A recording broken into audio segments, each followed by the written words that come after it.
हाँ जी दोस्तों, की हाल चाल है सारिਆਂ ਦਾ। ਦਿਲ ਦੀ ਸਿਹਤ ਇਹਦਾ ਖਿਆਲ ਰੱਖਣਾ ਅੱਜ ਕੱਲ ਬਹੁਤ ਜ਼ਰੂਰੀ ਹੋ ਗਿਆ ਹੈ, ਕਿਉਂਕਿ ਅਸੀਂ ਪਿੰਡਾਂ ਥਾਵਾਂ ਤੇ ਵੀ ਸ਼ਹਿਰਾਂ 'ਚ ਵੀ ਬਹੁਤ ਸੁਣ ਰਹੇ ਹਾਂ ਆਪਦੇ ਆਸ-ਪਾਸ ਕਿ ਫਲਾਂ ਨੂੰ ਦਿਲ ਦਾ ਦੌਰਾ ਪੈ ਗਿਆ, ਹਾਰਟ ਅਟੈਕ ਹੋ ਗਿਆ। ਦਿਲ ਦੀ ਸਿਹਤ ਨੂੰ ਬਿਹਤਰ ਕਰਨ ਲਈ ਅਸੀਂ ਕੀ ਕਰ ਸਕਦੇ ਹਾਂ, ਅੱਜ ਦੀ ਵੀਡੀਓ ਦੇ ਵਿੱਚ ਇਹੀ ਡਿਸਕਸ ਕਰਨਾ। ਤੁਸੀਂ ਇਹਨੂੰ ਐਂਡ ਤੱਕ ਦੇਖਣਾ, ਬਹੁਤ ਅਹਿਮ ਹੋਣ ਵਾਲੀ ਹੈ ਇਹ ਵੀਡੀਓ।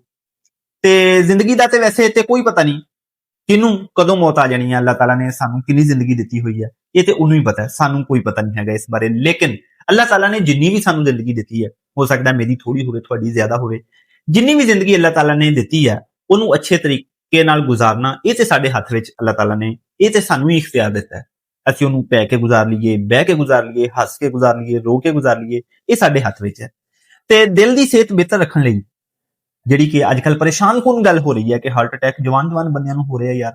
ਦਿਲ ਦੀ ਸਿਹਤ ਬਿਹਤਰ ਕਰਨ ਲਈ ਸਭ ਤੋਂ ਪਹਿਲੇ ਕੀ ਕਰ ਸਕਦੇ ਆ, ਖੁਰਾਕ ਦੇ ਲਿਹਾਜ਼ ਨਾਲ ਵੀ ਤੁਹਾਨੂੰ ਦੱਸਾਂਗਾ, ਲਾਈਫ ਸਟਾਈਲ ਤੇ ਐਕਸਰਸਾਈਜ਼ਸ ਦੇ ਲਿਹਾਜ਼ ਨਾਲ ਵੀ ਦੱਸਾਂਗਾ। ਖੁਰਾਕ ਦੇ ਲਿਹਾਜ਼ ਨਾਲ ਸਭ ਤੋਂ ਪਹਿਲੇ ਅਸੀਂ ਕੀ ਕਰ ਸਕਦੇ ਆ ਯਾਰ, ਪਰੌਠਾ ਛੱਡ ਦਿਓ। ਪਰੌਠਾ ਜਿਹੜਾ ਨਾ ਇਹ ਨਾ ਖਾਓਗੇ ਤੇ ਕੋਈ ਕਮੀ ਨਹੀਂ ਰਹਿਣ ਲੱਗੀ ਤੁਹਾਡੇ ਜਿਸਮ ਦੇ ਵਿੱਚ। ਰੋਟੀ ਖਾ ਲਓ, ਸਾਦਾ ਰੋਟੀ ਖਾ ਲਓ। ਮੈਂ ਤੁਹਾਨੂੰ ਮਜ਼ੇ ਦੀ ਗੱਲ ਦੱਸਾਂ, ਮੈਂ 10ਵੀਂ ਕਲਾਸ ਦਾ ਪਰੌਠਾ ਛੱਡਿਆ ਹੋਇਆ ਤੇ ਕੋਈ ਘਾਟ ਨਹੀਂ ਰਹੀ ਕਿਸੇ ਨਿਊਟ੍ਰੀਐਂਟ ਦੀ ਜਾਂ ਕੋਈ ਗ਼ਜ਼ਾਈ ਅਜਜ਼ਾ ਦੀ ਕਮੀ ਨਹੀਂ ਰਹੀ, ਬਿਲਕੁਲ ਪੂਰੇ ਆ। ਤੁਹਾਡੇ ਵਿੱਚ ਵੀ ਪੂਰੇ ਹੀ ਹੋਣਗੇ। ਪਰੌਠਾ ਛੱਡ ਦਿਓ, ਜਿਹੜਾ ਕਿ ਕੰਮ ਤੇ ਔਖਾ ਹੀ ਹੈ, ਲੇਕਿਨ ਜਾਨ ਤੇ ਜਹਾਨ, ਆਪਦੀ ਜਾਨ ਨਾਲੋਂ ਵੱਧ ਕੋਈ ਸ਼ੈ ਨਹੀਂ, ਆਪਦੀ ਸਿਹਤ ਨਾਲੋਂ ਵੱਧ ਕੋਈ ਸ਼ੈ ਨਹੀਂ। ਪਰੌਠਾ ਤੁਹਾਨੂੰ ਛੱਡਣਾ ਪੈਣਾ, ਛੱਡੋ ਪਰੌਠਾ।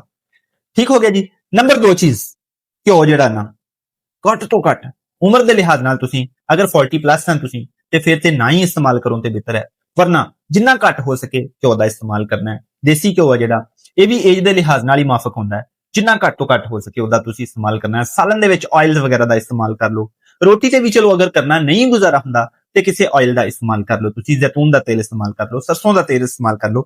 ਇਹਨਾਂ ਚੀਜ਼ਾਂ ਦੀ ਜਿਹੜੀ ਹੈ ਨਾ ਤੁਸੀਂ ਰੋਟੀ ਤੇ ਸਾਲਨ ਬਣਾਓ ਤੇ ਬਹੁਤ ਹੀ ਵਧੀਆ ਰਹੇਗਾ।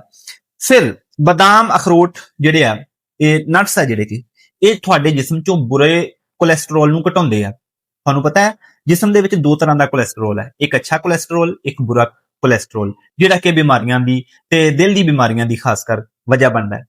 ਇਹ ਬੁਰੇ ਕੋਲੇਸਟਰੋਲ ਨੂੰ ਜਿਹੜਾ ਨਾ ਕਮ ਕਰਦੇ ਆ, ਘਟਾਉਂਦੇ ਆ ਨਟਸ ਆ ਜਿਹੜੇ, ਖਾਸ ਤੌਰ ਤੇ ਬਦਾਮ ਤੇ ਅਖਰੋਟ ਵਗੈਰਾ, ਇਹ ਤੁਸੀਂ ਖਾਣੇ ਆ। ਸੇਬ, ਅਨਾਰ, ਪਾਲਕ, ਟਮਾਟਰ, ਅਦਰਕ, ਲਸਣ, ਮੈਂ ਕਹਿੰਦਾ ਵੀ ਇੰਨੀਆਂ ਵਧੀਆ ਸ਼ੈਵਾਂ ਨਾ ਇਹ ਦਿਲ ਦੀ ਸਿਹਤ ਲਈ।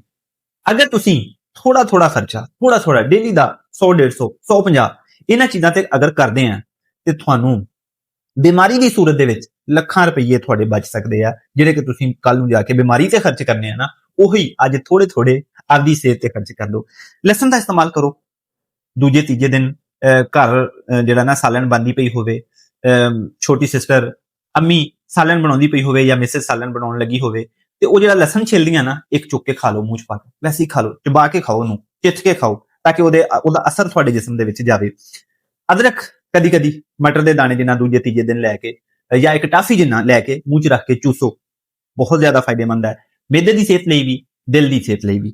ਤੇ ਇਹ ਚੀਜ਼ਾਂ, ਕੱਚੀਆਂ ਸਬਜ਼ੀਆਂ ਖਾਇਆ ਕਰੋ, ਪਾਲਕ ਖਾਇਆ ਕਰੋ, ਟਮਾਟਰ ਖਾਇਆ ਕਰੋ, ਤੇ ਫਿਰ ਫਰੂਟ ਹੈ ਜਿਹੜਾ, ਇਹ ਤੇ ਕਿਆ ਹੀ ਬਾਤ ਹੈ।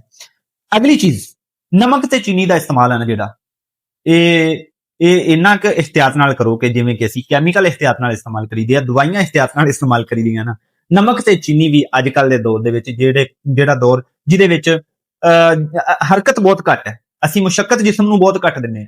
ਨਮਕ ਦਾ ਤੇ ਚੀਨੀ ਦਾ ਇਸਤੇਮਾਲ ਘੱਟ ਤੋਂ ਘੱਟ ਕਰ ਦਿਓ ਜਾਂ ਫਿਰ ਛੱਡ ਦਿਓ। ਅਗਲੀ ਚੀਜ਼, ਪਾਣੀ ਜ਼ਿਆਦਾ ਪੀਓ।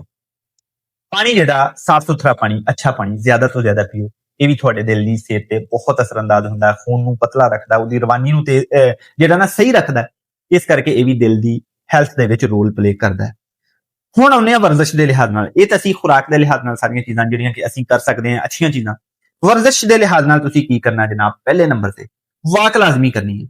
ਵਾਕ ਹੈ ਨਾ ਜਿਹੜੀ, ਉਹ ਸਵੇਰ ਨੂੰ ਕਰੋ ਜਾਂ ਸ਼ਾਮ ਨੂੰ ਕਰੋ, ਡੇਲੀ 35-40 ਮਿੰਟ ਵਾਕ ਤੁਹਾਡੀ ਲਾਜ਼ਮੀ ਹੋਣੀ ਚਾਹੀਦੀ ਹੈ। ਤੇ ਵਾਕ ਹੈ ਜਿਹੜੀ ਤੁਹਾਡੇ ਜਿਸਮ ਨੂੰ ਮਜ਼ਬੂਤ ਕਰਦੀ ਹੈ, ਦਿਲ ਦੀ ਸਿਹਤ ਨੂੰ ਮਜ਼ਬੂਤ ਕਰਦੀ ਹੈ, ਆਕਸੀਜਨ ਜ਼ਿਆਦਾ ਤੁਹਾਡੇ ਜਿਸਮ 'ਚ ਲੈ ਕੇ ਜਾਂਦੀ ਹੈ। ਤੇ ਜਦੋਂ ਆਕਸੀਜਨ ਜ਼ਿਆਦਾ ਜਿਸਮ 'ਚ ਜਾਂਦੀ ਹੈ, ਉਹ ਖੂਨ ਦੀ ਸਿਹਤ ਨੂੰ, ਖੂਨ ਦੀ ਰਵਾਨੀ ਨੂੰ ਜਿਹੜਾ ਬਿਹਤਰ ਕਰਦੀ ਹੈ, ਦਿਲ ਦੇ ਪੱਠਿਆਂ ਨੂੰ ਆਕਸੀਜਨ ਮਿਲਦੀ ਆ, ਉਹ ਸਿਹਤਮੰਦ ਹੋ ਜਾਂਦੇ ਆ। ਤੇ ਯਾਨੀ ਕਿ ਅਸੀਂ ਬਹੁਤ ਸਾਰੇ ਫਾਇਦੇ ਡਿਸਕਸ ਇਹਦੇ ਕਰ ਸਕਦੇ ਹਾਂ, ਲੇਕਿਨ ਇੰਨਾ ਟਾਈਮ ਨਹੀਂ ਹੈ, ਆਪਾਂ ਅਗਲੀਆਂ ਗੱਲਾਂ ਵੀ ਡਿਸਕਸ ਕਰਨੀਆਂ। ਵਾਕ ਕਰੋ, ਹਲਕੀ ਦੌੜ, ਜੋਗਿੰਗ ਜਿਹਨੂੰ ਅਸੀਂ ਕਹਿੰਦੇ ਹਾਂ, ਹਲਕੀ ਦੌੜ ਕਰਨੀ ਹੈ। ਸਾਈਕਲਿੰਗ ਕਰੋ, ਬਹੁਤ ਸਿਹਤ ਲਈ ਅੱਛੀ ਹੈ। ਜਿਹੜੀ ਕਿ ਜਿਸਮ ਦੀ ਬਹੁਤੀ ਤੋੜ ਭੰਨ ਵੀ ਨਹੀਂ ਕਰਦੀ ਤੇ ਲੇਕਿਨ ਐਕਸਰਸਾਈਜ਼ ਵੀ ਬਹੁਤ ਸਾਰੀ ਕਰ ਦਿੰਦੀ ਹੈ। ਸਾਈਕਲਿੰਗ ਹੈ ਜਿਹੜੀ, ਹਲਕੀ ਹਲਕੀ ਦੌੜ, ਫਿਰ ਯੋਗਾ ਕਰੋ, ਲੰਮੇ ਲੰਮੇ ਸਾਂਸ ਲੈਣਾ, ਨੱਕ ਦੇ ਜ਼ਰੀਏ ਤੁਸੀਂ ਸਾਂਸ ਅੰਦਰ ਲੈ ਕੇ ਜਾਣਾ ਤੇ ਫਿਰ ਮੂੰਹ ਦੇ ਜ਼ਰੀਏ ਉਹਨੂੰ ਬਾਹਰ ਕੱਢਣਾ। ਇਸ ਤਰ੍ਹਾਂ ਵੀ ਬਹੁਤ ਸਾਰੀ ਆਕਸੀਜਨ ਜਿਹੜੀ ਤੁਹਾਡੇ ਅੰਦਰ ਚਲੀ ਜਾਂਦੀ ਹੈ ਤੇ ਜਿੰਨੀ ਜ਼ਿਆਦਾ ਆਕਸੀਜਨ ਤੁਸੀਂ ਜਿਸਮ 'ਚ ਲੈ ਕੇ ਜਾਂਦੇ ਆ ਉਨੀ ਤੁਹਾਡੀ ਸਿਹਤ ਲਈ ਉਹ ਅੱਛੀ ਹੈ। ਤੰਬਾਕੂ ਨੋਸ਼ੀ ਛੱਡ ਦਿਓ। ਤੰਬਾਕੂ ਨੋਸ਼ੀ ਹੈ ਜਿਹੜੀ, ਇਹ ਮਤ ਸਮਝੋ ਕਿ ਤੁਸੀਂ ਕਹਿੰਦੇ ਆ ਵੀ ਲੋ ਜੀ ਫਲਾਨਾ 60 ਸਾਲ ਦਾ ਹੋ ਗਿਆ, ਉਹ ਸਿਗਰਟ ਪੀਂਦਾ ਤੇ ਉਹਨੂੰ ਕੀ ਹੋ ਗਿਆ, ਕੁਛ ਨਹੀਂ ਹੋ ਗਿਆ। ਹਰ ਇੱਕ ਦੇ ਜਿਸਮ ਦਾ ਹਿਸਾਬ ਕਿਤਾਬ, ਖੂਨ ਦਾ ਹਿਸਾਬ ਕਿਤਾਬ, ਮਿਹਦੇ ਦਾ ਹਿਸਾਬ ਕਿਤਾਬ ਆਪਣਾ ਆਪਣਾ ਹੁੰਦਾ ਹੈ, ਲਾਈਫ ਸਟਾਈਲ ਆਪਣਾ ਆਪਣਾ ਹੁੰਦਾ ਹੈ। ਇਸ ਕਰਕੇ ਤੁਸੀਂ ਇੱਕ ਬਿਹਤਰੀਨ ਚੀਜ਼ ਜਿਹੜੀ ਕਰ ਸਕਦੇ ਆ ਆਪਦੇ ਦਿਲ ਦੀ ਸਿਹਤ ਲਈ, ਆਪਣੀ ਸਿਹਤ ਲਈ, ਤੰਬਾਕੂ ਨੋਸ਼ੀ ਛੱਡ ਦਿਓ। ਨੀਂਦ ਪੂਰੀ ਕਰੋ। ਨੀਂਦ ਪੂਰੀ ਨਾ ਕਰਨਾ ਇਹ ਬਹੁਤ ਸਾਰੇ ਸਿਹਤ ਦੇ ਮਸਾਇਲ ਦੇ, ਮੂਡ ਦੇ ਮਸਾਇਲ ਦੇ, ਦਿਮਾਗੀ ਮਸਾਇਲ ਦੇ, ਜਿਹੜੇ ਜਿਸਮਾਨੀ ਮਸਾਇਲ ਦੀ ਵਜ੍ਹਾ ਬਣਦਾ ਹੈ। ਨੀਂਦ ਪੂਰੀ ਨਾ ਕਰਨਾ, ਨੀਂਦ ਪੂਰੀ ਕਰਿਆ ਕਰੋ। ਸਟ੍ਰੈਸ ਚੀਜ਼ਾਂ ਦੀ ਘੱਟ ਤੋਂ ਘੱਟ ਲਿਆ ਕਰੋ। ਜ਼ਿੰਦਗੀ ਤੁਹਾਡੇ ਤੋਂ ਪਹਿਲੇ ਵੀ ਲੋਕਾਂ ਦੀ ਗੁਜ਼ਰ ਗਈ, ਚੱਲਦੀ ਪਈ ਸੀ, ਤੁਹਾਡੀ ਵੀ ਗੁਜ਼ਰ ਜਾਣੀ ਹੈ, ਤੁਹਾਡੇ ਤੋਂ ਬਾਅਦ ਆਉਣ ਵਾਲਿਆਂ ਦੀ ਵੀ ਗੁਜ਼ਰ ਜਾਣੀ ਹੈ। ਟੈਨਸ਼ਨ ਲਿਆ ਕੁਛ ਨਹੀਂ ਹੋਣਾ। ਇਸ ਕਰਕੇ ਜਿਹੜਾ ਨਾ ਸਟ੍ਰੈਸ ਘੱਟ ਤੋਂ ਘੱਟ ਲਿਆ ਕਰੋ।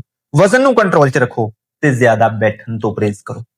ਬੈਠਣਾ ਨਾ, ਜਿਹੜਾ ਖਾ ਪੀ ਕੇ ਬੈਠੇ ਰਹਿਣਾ, ਇਹ ਤੁਹਾਡੇ ਸਟੋਮਿਕ ਨੂੰ ਖਰਾਬ ਕਰਦਾ ਹੈ। ਸਟੋਮਿਕ ਜਦੋਂ ਖਰਾਬ ਹੁੰਦਾ ਤੇ ਨਾਲ ਹੀ ਫਿਰ ਬਾਕੀ ਸਾਰੀਆਂ ਸ਼ੈਵਾਂ ਵੀ ਖਰਾਬ ਹੋਣੀਆਂ ਸ਼ੁਰੂ ਹੋ ਜਾਂਦੀਆਂ। ਈਜ਼ੀਲੀ ਡਾਈਜੈਸਟ ਨਹੀਂ ਹੁੰਦੀ ਰੋਟੀ, ਖਾਣਾ ਪੀਣਾ ਡਾਈਜੈਸਟ ਨਹੀਂ ਹੁੰਦਾ ਜਦੋਂ ਤੁਸੀਂ ਖਾ ਪੀ ਕੇ ਬੈਠੇ ਰਹਿੰਦੇ ਆ। ਤੇ ਉਹ ਜਦੋਂ ਡਾਈਜੈਸਟ ਨਹੀਂ ਨਾ ਹੁੰਦਾ ਅੱਛੇ ਤਰੀਕੇ ਨਾਲ, ਜਦੋਂ ਉਹ ਡਾਈਜੈਸਟ ਨਹੀਂ ਨਾ ਹੁੰਦਾ, ਜਿਹੜੀ ਸ਼ੈ ਵੀ ਤੁਹਾਨੂੰ ਅੱਛੇ ਤਰੀਕੇ ਨਾਲ ਡਾਈਜੈਸਟ ਨਹੀਂ ਹੁੰਦੀ ਉਹ ਜਿਸਮ ਦੇ ਵਿੱਚ ਜਾ ਕੇ ਫਿਰ ਖਰਾਬੀਆਂ ਦਾ ਬਾਇਸ ਬਣਦੀ ਹੈ।